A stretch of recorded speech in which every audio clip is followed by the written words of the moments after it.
Welcome and thank you for joining us. You're listening to the Beyond 50 radio program. I'm Daniel Davis. Today we're going to be talking about something I think has affected at least each and every one of us at least one time in our lives, and that is abandonment. Maybe it's early childhood when we found that our parents went on their way and it was just a trivial little piece of abandonment as we were left on a swing in a park as perhaps one of them went to the bathroom. But yet you felt shocked. You felt amazed and probably awed at the fact that you could just be left alone. Or perhaps it's even worse than that. You fallen in love and your mate just decided they wanted to move on somewhere else, and you felt hurt and betrayed as well. You thought you were in true love. Joining us here on the Beyond 50 radio program today is author of The Journey from Abandonment to Healing. And we're going to be just talking about what abandonment is and what we can do to be able to heal ourselves through such a devastating prospect as having been abandoned. And I'd like to welcome to our program today our guest, Susan Anderson. Susan, thank you for joining us here on the Beyond 50 radio program. It's my pleasure. Now, how often does a person, would you say on average, has had the experience of being or feeling abandoned?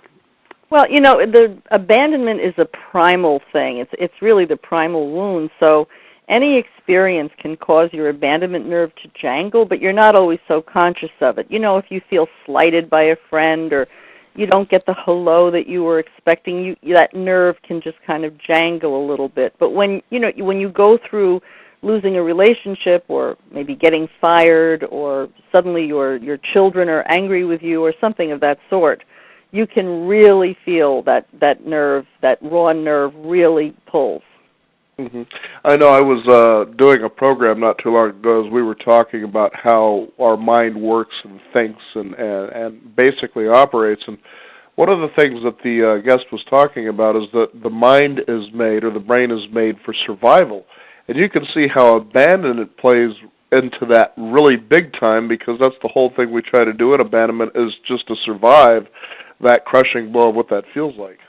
Yeah, and the whole survival thing is why it's so intense, because when we were children, in order to survive, we couldn't be abandoned by our caretaker, because then we would surely die. And then when we reach adulthood and somebody leaves us in a relationship or we feel rejected, it feels as if some mortal wound has been inflicted. That life-death feeling comes back because we've been sort of conditioned since childhood to associate being abandoned with just about death. Mm-hmm. So there's a real survival component to it. Mm-hmm. Now, in more than 25 years of research and clinical practice as well as personal experience, have you begun to see patterns in people when they have experienced abandonment that obviously through your book you're able to help people begin to see what they can do to heal this, as well as recognize the fact that when you hold on to those feelings or those phobias, they actually permeate through relationships throughout their life? Yes, well, patterns really is the main thing. If people have been through, a traumatic childhood where there was divorce or between their parents or something where there was loss, they can tend to be a little more susceptible to really having a big crisis when they reach adulthood in terms of how they react to rejection, how they react to the endings of relationships. They may have trouble finding a relationship if they've had a lot of traumatic abandonment. But even people with ideal childhoods, can be very vulnerable to it. And the thing is that in sort of as a defense against feeling that awful abandonment fear, that primal fear of abandonment, people develop all kinds of patterns. And there are patterns that affect your relationships. You choose unavailable people, or you settle in a relationship and kind of feel a lack of passion for your partner, or you set yourself up to be abandoned over and over again, or you set yourself up to play the one-down position, or you're in a caretaking role. All of these patterns begin to formulate all around the need to sort of defend yourself against that fear that you could be left, or that you could have that awful feeling again. So it's all about patterns. Mm-hmm. Now, you use the Japanese word akiru. Yes. Okay, let's talk about what that is, because that was really interesting. You would actually introduce something like that in this book. Well, it's just that when you go through the painful ending of a relationship, it can be so devastating that you really do feel you're going to die of the wound. But In truth, it's sort of an opening of a new beginning, and it sounds a little Pollyanna-ish at the time when you're in that awful pain to think that you're at the beginning of a new life, but in fact you are, because the abandonment flays you open. It's like being, severed from your Siamese twin, and you're in agony, but by the same token, you're open. The wound is opened up and you can cleanse it. So a keru says that the beginning and the end, it's the same word used for both. It's the same word used for turning over. It's the same word for the empty space that's created when someone leaves that becomes the new sewing room or den. So it really helps you see that abandonment is really a beginning of growth, because when you deal with a primal wound and you begin to accept those feelings and weave them into your life, you are healing from the inside out. It truly is a new beginning. Now, the curious thing, too, though, is when this happens to certain people, they choose basically to be stuck in this. So why is that? That some people have it more than others? Yeah, the idea, for instance, let's take relationships, for instance. Okay, so someone's been in a relationship for, who knows how long, but, they felt that they were all in it, they were in love, it was the one. Then it just doesn't work out, and so therefore the partner just leaves. And then so the next thing, they go to explore new relationships, but they tend to make it a habit of letting people know, for instance, well, I've been hurt, so I need to protect my heart, so I'm not willing to give of myself. And they actually begin to get in patterns just to stay stuck, even though they know that's not really benefiting them. Why do people do that? Yes, I know. The patterns that people develop to defend themselves against fear of abandonment and feeling abandoned ever again are self-defeating most of the time, unless they really know how to work with the feelings, because they become abandophobic. They're so afraid of being abandoned that they actually isolate from relationships, and they set themselves up to feel more abandoned because, of course, then they're not in a love relationship. So they actually are outside of love instead of being inside and feeling connected. Or another pattern is they become what I call abandaholic. They become attracted only to the unavailable, and when someone is available, they feel no chemistry. So they're in a double bind, and this is both of them, abandophobic and abandaholic. These are patterns that are out there. They're so prevalent in my workshops. Everyone who attends my workshops thinks that they're the poster child for this kind of thing because it's very, very common. I know, isn't it funny that when we have a wound, especially an emotional one, we feel like we're the only ones who are experiencing this? Yes, oh yes, and this is a universal wound. Some people are happily married and don't really feel this too keenly, but as soon as you start talking about the topic, no matter how content the person may be in a secure long-term relationship, up come all kinds of abandonment issues about how they feel around their friends or family or just memories of it. It is a very universal thing, and almost everyone can relate to each other's stories. Mm-hmm. Now, let's talk about the 5 stages of abandonment that you outline in your book, starting with stage 1, which is shattering. That there is probably one of the hardest things a person can experience when it comes to this. Yeah, it's when the two people pull apart and they're all the wires that were connected to each other pull apart and they're dragging on the floor, sparking in terrible pain. And the one who feels the pain the most, of course, is the one who feels left. The greatest burden of pain is on the one who is the one feeling abandoned. And, of course, you can feel shattered even if let's say you have a date and you really like the person and you really think the person likes you too, but doesn't call back. You can feel shattered by that because you didn't predict it and you really thought there was a connection. The shattering is the point at which you realize the connection isn't there. And that even if it's a minor kind of thing like one date, it can still really create a very, very profound feeling. And shattering, when it's a long-term relationship, the shattering stage is unbelievably risky because that's when murder-suicides are committed. I mean, people are really trying to survive that. That's a real survival stage. They can have very strong symbiotic regression where they think they can't live without the person, suicidal feelings. But eventually, shattering gives way to withdrawal, which is the next stage, where you're in withdrawal, like as if you've given up heroin, and you're, yearning for the drug, except it isn't the drug, it's the person. And you want them, and you need them, but you can't get them because they're not there. Mm-hmm. I remember a friend of mine was telling me an experience about what you're talking about here with shattering and withdrawal, that he said he was in so much pain. Of course, he had mentioned, I just feel like I just want to die, and I'm thinking to myself, and as you're a listening person, you think to yourself, because you're not feeling that pain, don't you think you're feeling a little extreme about this? But he described one time having a dream where he was calling this girl, or this girlfriend, and he says it was the strangest thing because I was calling and I was trying to talk to her in this dream to work things out, and I kept waiting for answers, but all I could hear on the other end of the phone was breathing. And I said, well, that's because your brain can't really, in a dream, create the reality of somebody actually responding to your questions or whatever you're talking about over the telephone, so you're listening to your own breathing. Yes, yes.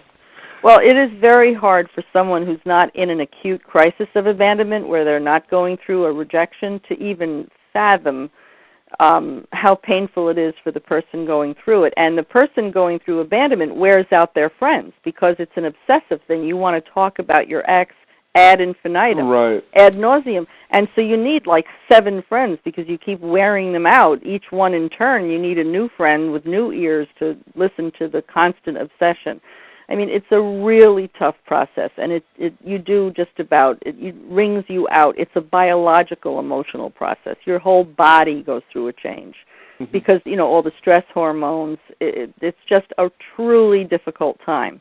And it seems like an overreaction, but we're sort of built. Human beings are built to have an overreaction to being rejected. Yeah, it's fascinating when you talk about the fact that we try to go out and seek friends who will listen to us.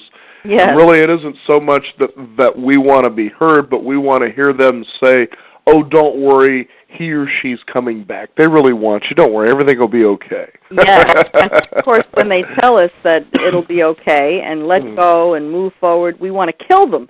Because how could they think it's so easy? How could they think I can be so easily soothed? But, of course, we want to hear that. We want to believe that. Now, you talk in stage 3 about internalizing the rejection. Now, what does that mean? Yeah, that's where the wound becomes infected. This is how abandonment is different from grief. It's one of the reasons I give workshops. In fact, I'm giving a workshop in Oregon, in Brighton Bush Hot Springs, on the weekend, 2 weeks away. It's on the 16th to the 18th, and it's a 3-day workshop, and it's life-changing because people are in internalizing stage and don't realize it. What they're doing is they're holding the fact that they've ever been abandoned, even in childhood, adolescence, adulthood.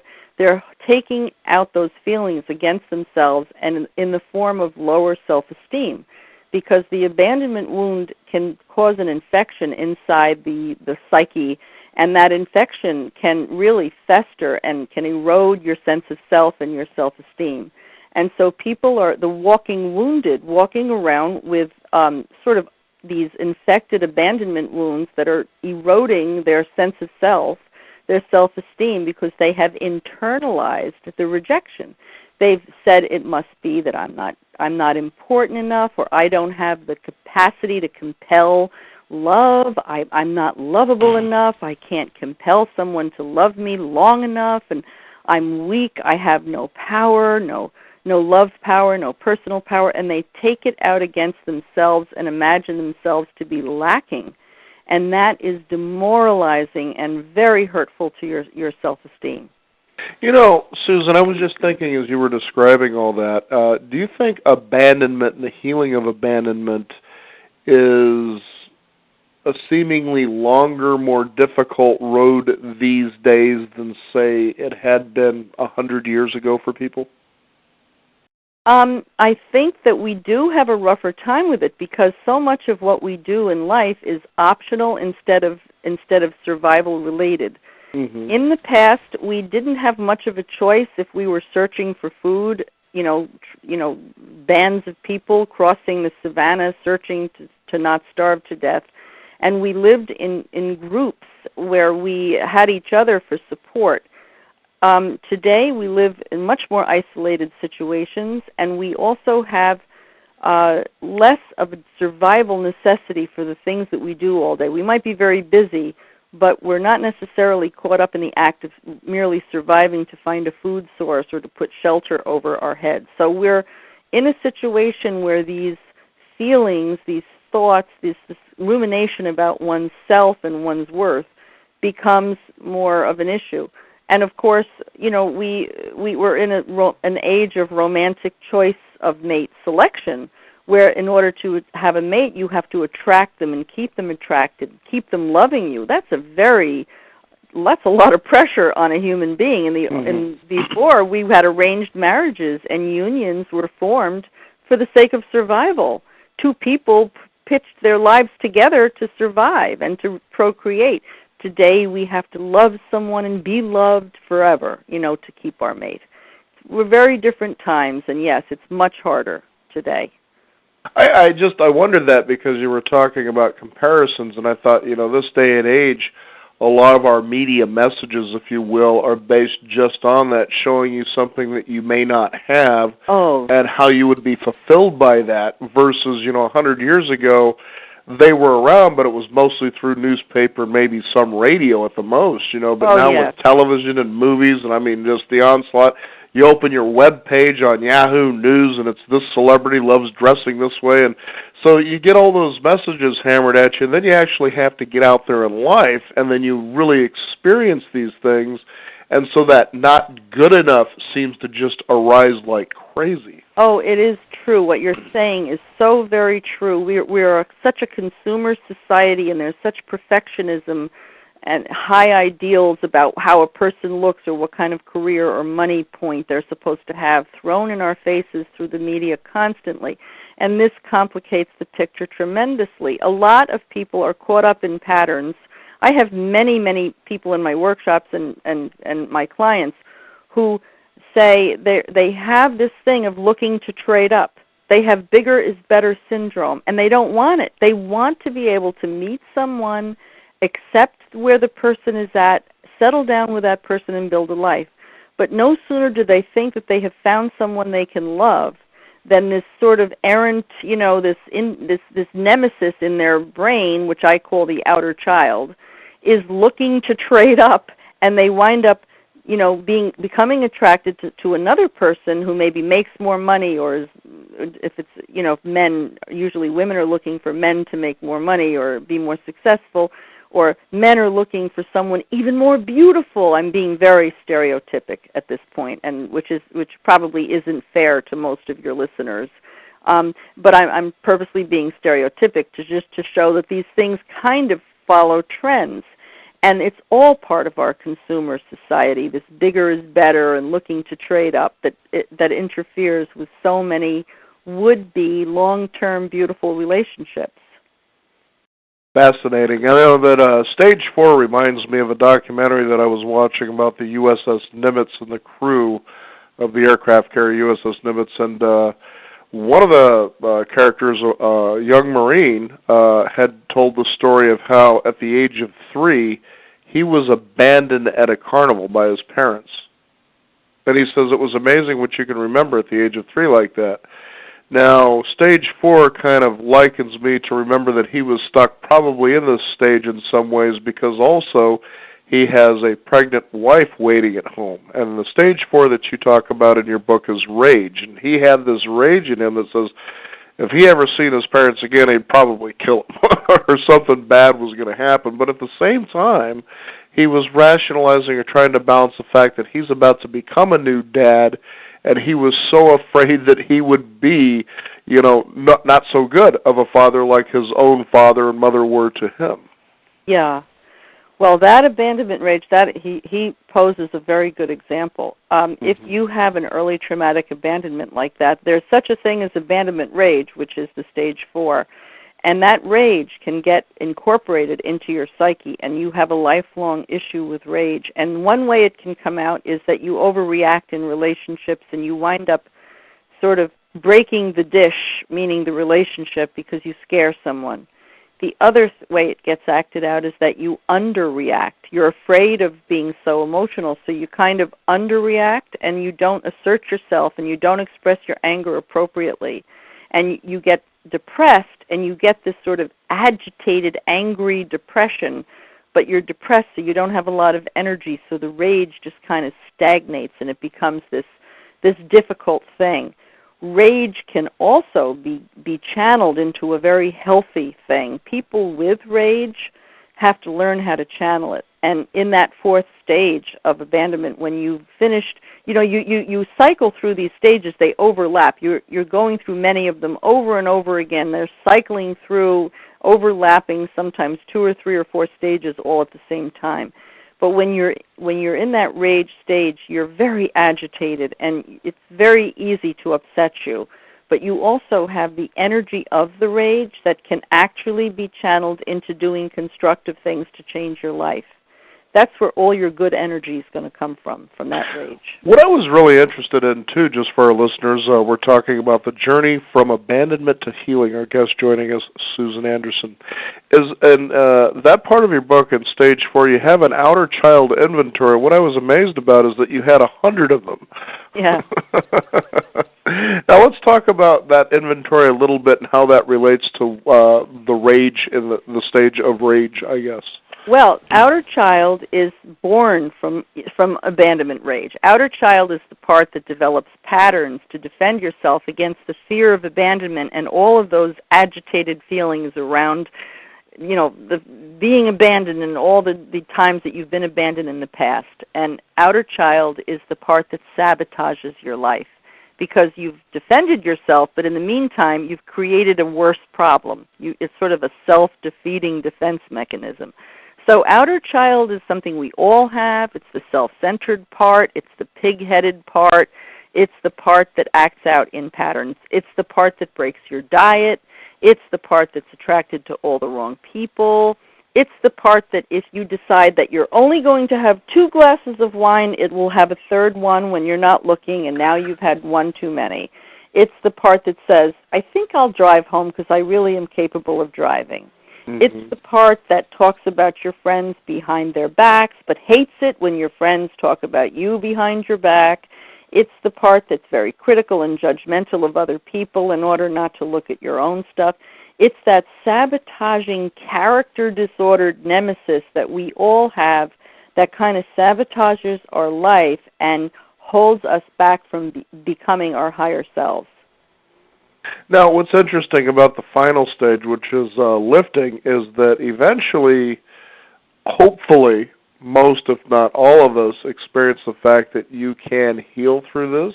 Oh, yes. But not only that, but you can come out the other side and you can actually feel that you've grown tremendously, especially emotionally. And when you think about, for instance, the audience that we like to serve, which is the Beyond 50 crowd, if you will, is that they've been through this probably more than at least once. So they realize that there will be a tomorrow, so to speak. But let's talk about lifting and what that stage is.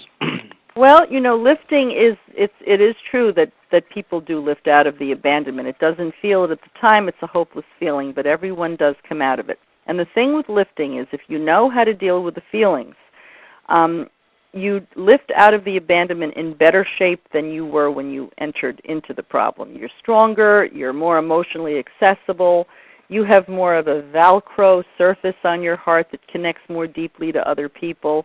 You make better choices in relationships. But a lot of people lift out of the abandonment without taking their feelings with them, and they become more calloused, more remote than before, harder to reach. We all know people like this who've been abandoned, too early or one too many times, and now they're hard to connect to. They're too defensive. If they feel hurt in a relationship, they shut down. So there's such a thing as lifting out of the relationship and kind of lifting without your feelings intact, which can mean that you really will have a lot of self-defeating patterns, that carry you through and interfere in your relationship. So the key to lifting is to really know how to deal with your feelings, is to know how to kind of thread those feelings right in with you and keep them all intact and stay on top of them and really, continue to work on yourself emotionally and continue to nurture yourself emotionally, because you need those feelings. They keep you human. It's really amazing to think that abandonment can have such a diversity to it. Yes, it's complex because it's so primal. Mm-hmm. Now, Susan, can you share your website with people and tell us what people can find out about this? Well, there's a tremendous amount of information on the website, which is abandonment.net. And then there's also a tremendous amount of information about the outer child on outerchild.net. Mm-hmm. Outerchild.net has a 200-item outer child inventory and lots of other information. So between the two, there are some, 300 or 400 pages worth of information. And there's the books and so forth and workshops are all listed there so that people can really find out what's in their area and what they can do. Fascinating subject. Susan Anderson, thank you for joining us here on the program. It's been a pleasure. Thank you for having me. It was my pleasure. You bet. Again, the book is The Journey from Abandonment to Healing. And Susan, if you can give out your websites again. Yes, it's abandonment.net and then outerchild.net. Susan, thank you for joining us here on the program today. Thank you for having me. You bet. Okay. We also encourage you not to abandon your responsibilities. Also visit us at our website at beyond50radio.com. Sign up for our free weekly e-newsletter. We thank you for joining us. This is the Beyond 50 Radio program. I'm Daniel Davis. Remember, live your day past halfway.